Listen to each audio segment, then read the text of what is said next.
Hey guys, have you heard of Goldbelly?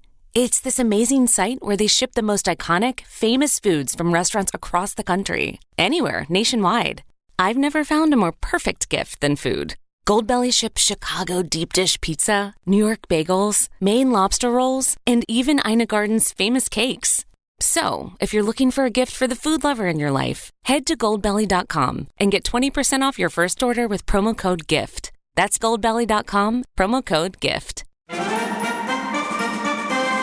Red Apple Media Podcast Network presents This is Protecting America. Now, here's Emmy-winning journalist Rita Cosby. And welcome to another edition of Protecting America. I'm Rita Cosby. The recent arrest of suspected Gilgo Beach, Long Island serial killer Rex Heuermann brought relief, but it has also shaken many people as he was living in the area all those years, not too far from where the bodies were discovered. And he worked as an architect in New York City. So what are we learning from that case and others that are like it? Well, joining us now is Wendy Whitman. She is an acclaimed longtime TV executive. She's also a producer and also an on-air reporter for many years, highly regarded on Court TV and, of course, on The Nancy Grace Show on HLN, where I had the pleasure to work with her. And she is also an expert on the subject of murder in America. She is the author of a brand new book, which is called Retribution, and it's written from the killer's point of view. It is a follow-up to her other big book, which was called Premonition. And Wendy Whitman joins us here on the podcast. Great to have you, Wendy. Thank you so much, Rita. It's a pleasure to be on. You know, you have such experience and such a depth of knowledge on these important topics. Obviously, not just Gilgo Beach, but so many others. We're going to get to your book in a moment, too, because it's the basis, all your experience that you put in these novels, but really based on your experiences. Let's start first off with Gilgo Beach. It's a case that you and I covered together when we did a lot of work together. I was so honored to work with you at HLN. Tell me about your thoughts first off with Rex Heuermann. Does he fit the typical profile of a serial killer? Well, that's a great question because, I think especially in cases where it takes a long time till the person's arrested and people are wondering for even a decade or longer. Joseph DeAngelo, the Golden State Killer, was 40 years waiting to find who it is. So it's like you expect it to be like the boogeyman or some total loser or a very creepy looking person. And from what I've seen from Dennis Rader, BTK, who had very similar background, and Joseph DeAngelo, these were all married men with kids. They had never gotten divorced until their spouses found out. They managed to hide it from their families. So I would have to say, from what I've seen of a lot of the very big, well-known serial killers, he does fit the profile. And if we want to get into BTK right now, BTK himself reached out and said, I knew he was going to be like me, and we're the same age, and we were the same age at the arrest, and we were both married with 2 kids, and it's like his little buddy, like he's sort of proud that he found another one, you know what I mean? And I think that they managed to weave their murderous impulses into their lives, and people always expect them to be something different than what they are. They literally are killers among us. That's what they are. Do you believe that he was maybe a copycat of BTK, just as you talked about the BTK kind of saying, yeah, he was mimicking him? I don't, from what I know so far of the actual crimes and the actual murders, I don't know if he certainly could have been. I think the age is a coincidence at their time of arrest because they're not the same age. Actually, BTK is older now, in his late 70s. They are both married with 2 kids. That's certainly a coincidence. They were longtime serial killers. BTK did it for much longer, from the 70s to the 90s. And they both were caught. BTK sort of started to taunt the police after he had gone dark for a while. And I think he's a perfect example, just like you reached out about the Gilgo killer, suspect and all that. I think he's someone who definitely creates attention. And we did cover his sentencing, Dennis Rader, and you can see how much he liked going through each detail of each crime, but he was getting all the victims confused. It was very creepy, his whole sentencing. But I think that I think these guys, it's really hard to know if he did a copycat killing. I don't think, Dennis Rader used to say that certain nights he would just get so wired and worked up that he knew he had to go kill someone. And sometimes when he was lazy, he would literally go just a few blocks away and kill a neighbor. So he did say he was motivated by sexual impulses, which is obviously similar to Herman, I would think.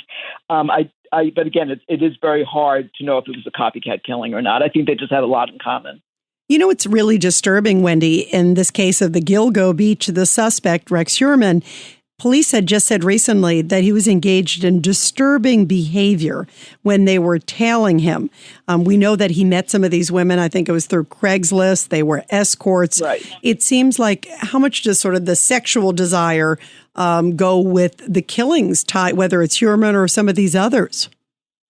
Well, I think that's interesting because I was out in California and doing some events for the book, and a question I was asked is the difference in gender and how many women murderers there are, and what percent of murders are committed by women versus men, and it's overwhelmingly committed by men.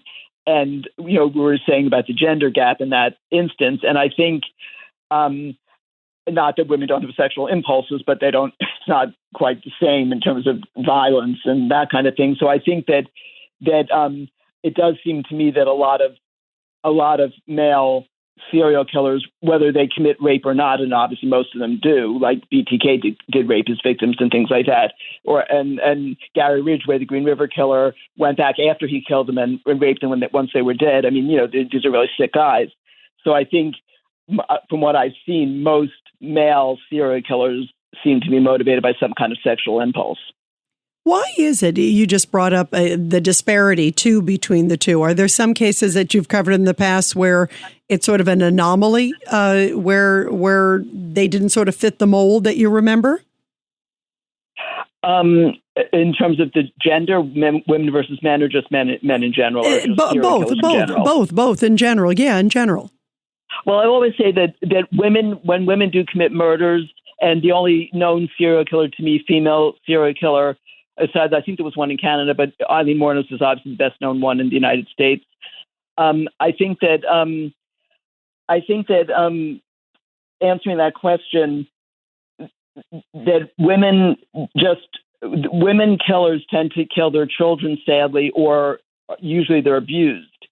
And I think men seem to be more driven. So I would say those are from what I've seen from female killers, the motivation seems to be something with the relationship thing, either their children, some emotional thing, their children or their spouse. Men very often seem to kill strangers, not that there aren't personal killings as well, but the serial killers seem to, and they do often prey on sex workers. Gary Ridgway did, obviously Herman is a suspect at this point, did, and Dennis Rader did not, but he did rape his victims and have sex with them. So I'm going back to that I think that the difference in the genders, if I'm answering the question correctly, is that women seem to have an emotional connection, whether it's to a spouse, significant other, or children, and men seem to be motivated by some kind of a twisted sexual impulse. You mentioned the sex workers, too. Is there something, some people sadly believed that maybe in the case of this, Rex Heuermann, the suspect here in this case, or whoever was behind, whether it's him, it looks like obviously the evidence is pointing in that direction, or there may be others for some of the other ones. But the fact that they were escorts, maybe that they wouldn't be able to be traced as well, or they weren't watched as well, or maybe the police or whatever the case is wouldn't have all the records or something on them. Is there something to be said, sadly, of why they were targeting them? Oh, absolutely. I don't think it's just the sexual impulse part of it. I think that if you're trying to get away with murder, and these serial killers, the three I've been mentioning, all did get away with it for a period of time, which I think is part of the fascination of people with them. But I think they absolutely want to get away with it, and they very often they are able to get away with it for a period of time. And I think that preying on people that are less on the radar, or that people just wouldn't care as much about. They figure, and ironically, though, we did Gary Ridgway's sentencing hearing, the Green River Killer, and their relatives showed up. These girls were all, prostitutes and sex workers, most of them, and stuff like that. But their families did show up for the hearings, so they weren't not missed. Most of them were missed. But I think, obviously, the odds are better. And I think a lot of these serial killers are very smart, and they want to get away with it.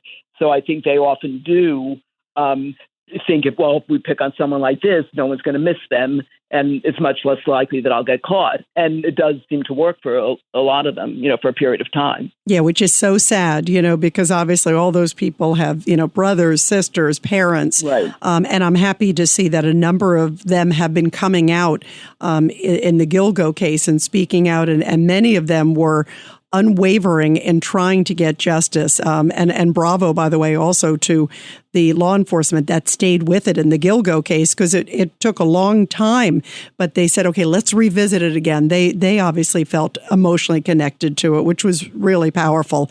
What about the red flags? What are some of the red flags in many of these cases? I think for these serial killers, you would think, and again, it's hard to believe there aren't any red flags. In the case of like Dennis Rader, Joseph D'Angelo, and apparently Herman, who's again still just a suspect, apparently their families had no clue. And Kerry Rawson, who was Dennis Rader's daughter, wrote a book a few years ago about her father and being the daughter of a serial killer and the effect it has on the family, which I just find fascinating, that someone would be able to live truly a double life. And that's what fascinates people as well about serial killers like this, that they can go to work, have a job, have a quote stable marriage. These guys were not divorced, raise kids. Gary Ridger used to go to soccer games and then sneak out and kill somebody and get away with it for years. And it is hard to wrap your brain around how they do it and the effect it has on their families.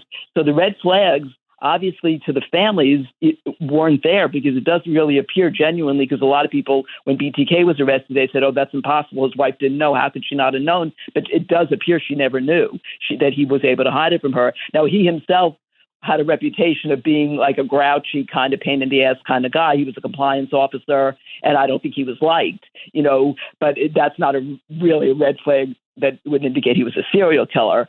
I think probably in like a case like Jeffrey Dahmer, who was more of a odd kind of a guy, I'm sure people who knew him well saw signs. I think I'm sure they're probably, everyone's saying, oh, they can't believe it's him. How could it be him? That always seems to be the reaction. But it is hard to believe that people who work closely with these people for decades, even if some other family just never got it, it's hard to believe nobody saw anything odd about them. But odd is different than being a serial killer. So the red flags are, don't seem to always be there. You would think they would be there, which is why I thought that was an interesting point. But it certainly appears with the families that they're in those three cases that I keep mentioning, the families from the spouses to the kids were completely clueless and were shocked to find out their father or their husband was doing this. Yeah, it is stunning. What about the case also, one of the most famous ones, Ted Bundy, who ultimately admitted to doing, I think he confessed to 30 murders. He committed in 7 states between 1974 and 1978. That case just shocked the country. Yeah, and again, it goes back to like he was good looking. Scott Peterson was good looking. Carrie Stainer, who did the Yosemite murders, was good looking. And I've been saying this in recent interviews that it used to be the stereotype, even in fictitious, crime thrillers on TV. The killer was always creepy and so obvious it had to be the killer. In the story, that's the killer. He's creepy and weird and all that. Now, the fictitious things like You and based on a true story, which I think is either on Apple or Peacock, have the killer being this cool, good-looking guy.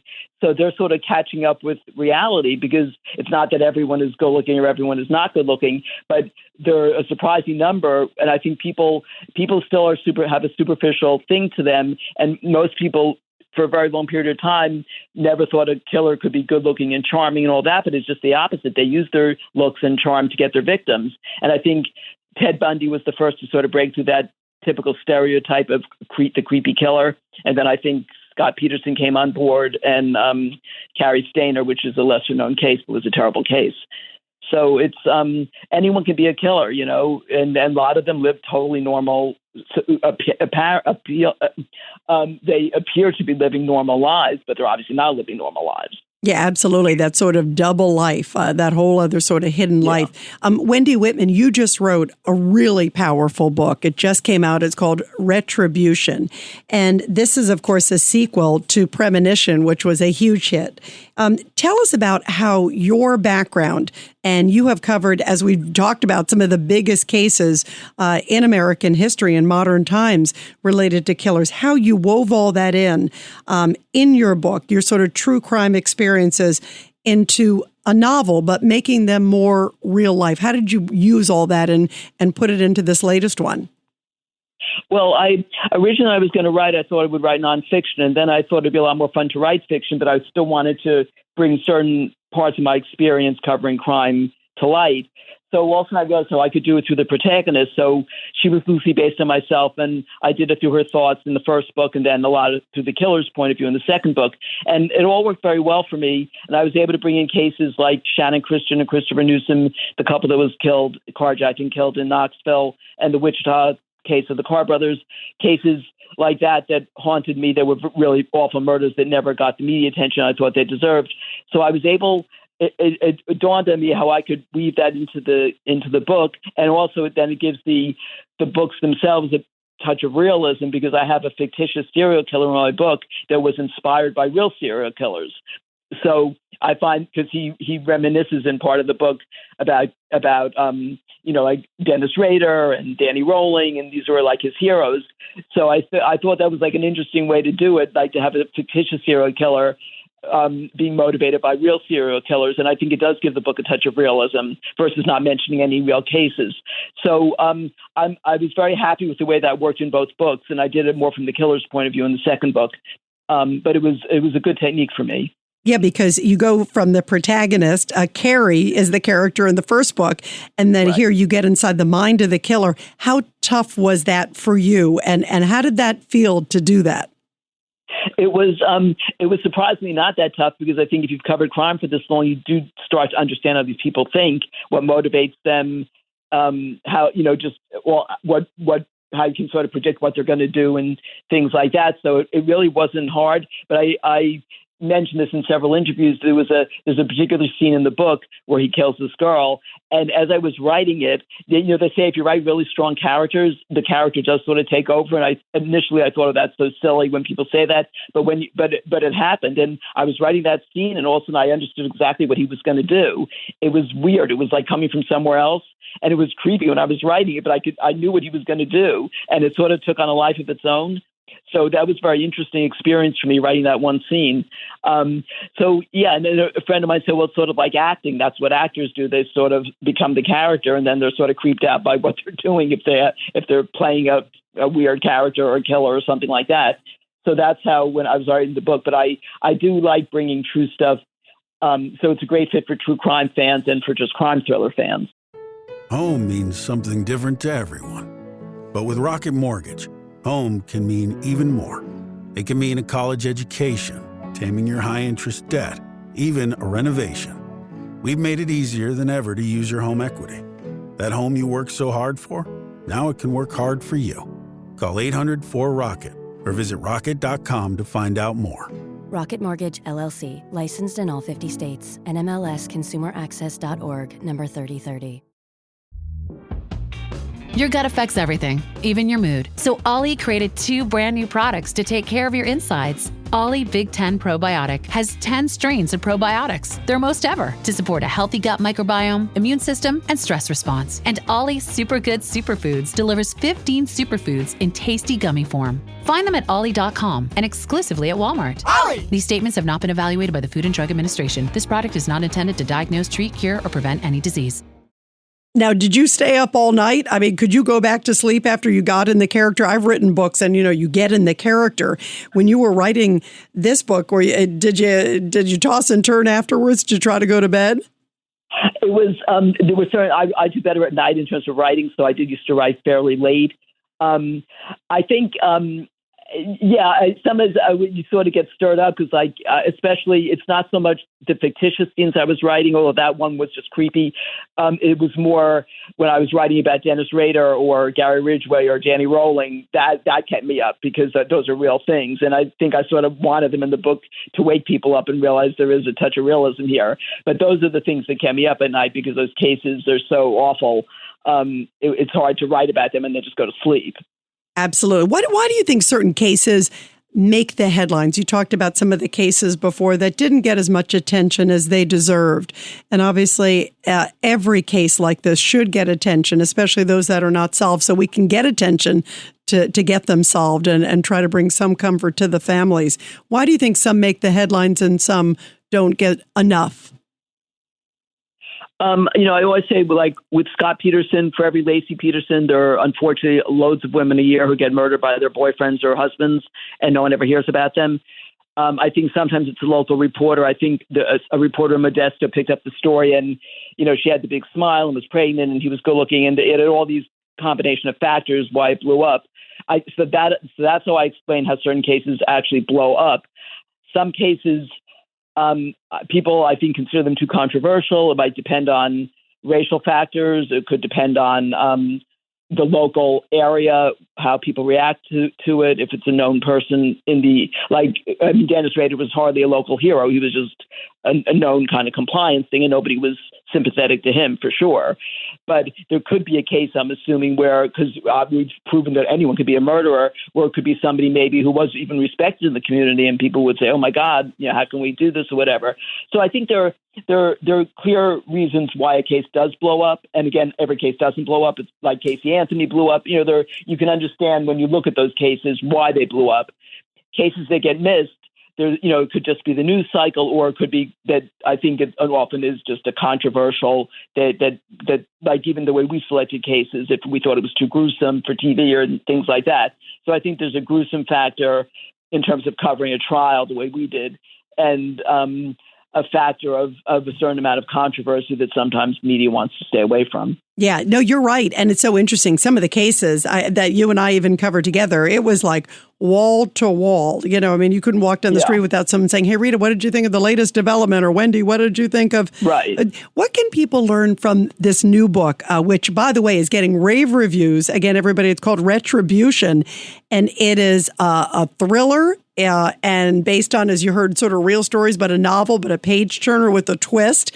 I'm not going to give it away because everybody has to read it. But what can they learn from reading your book? I think they can learn that not to scare people, but that we are living in a world where there's a certain percent of the population are sociopaths or psychopaths, and they're always actively looking for victims. And there are some safety things you can do that might save your life. However, as I've said this many, many times, there are many victims who have just found themselves in the wrong situation at the wrong time. It's completely hopeless. And even in retrospect, there's nothing they could have done to prevent themselves from being murdered. And I think what I want people, I did dedicate the book to Tracy Powles, who was Danny Rowling's last victim, and to Shannon Christian. And then I make a note into all the others. And I wanted both books to sort of be a tribute to murder victims, because that's what always motivated me to go into this career covering crime to begin with. So that's really where my heart is. And I want people to take away that what it really means. Like the first book to me was sort of like a whack over the head for people to wake up and realize what it really means to be murdered, that you've lost your life's been stolen from you, and what your final moments were like and how awful it is. And that really was my goal with the first book. And the second book, since I'm trying to sort of do it more from the killer's point of view, is to warn people that there are psychopaths out there. A lot of them are charming, and you just have to have your, not run around being super paranoid, but you just have to use common sense and try to protect yourself in a normal way. Very, very important message that I think everybody can learn from, certainly. And beautiful that you are honoring those people, those victims who don't have a voice, but have a voice through you now. And you've always been such a fighter for justice in this country. That's why I love you so much, Wendy Whitman. Everybody be sure to subscribe and share this podcast. Wendy, what a revealing and powerful podcast. And everybody, the new book with a very important message, as you just heard from the great author herself, Wendy Whitman. Wendy, thank you. A real honor to have you here. It was an honor to be on. Thank you so much, Rita. I really appreciate it. And everybody, I'll be back soon with another great edition of Protecting America. And of course, you can catch me every weeknight, 10 p.m. to midnight on the legendary WABC Radio. This is Rita Cosby, and thanks for all you do to protect America.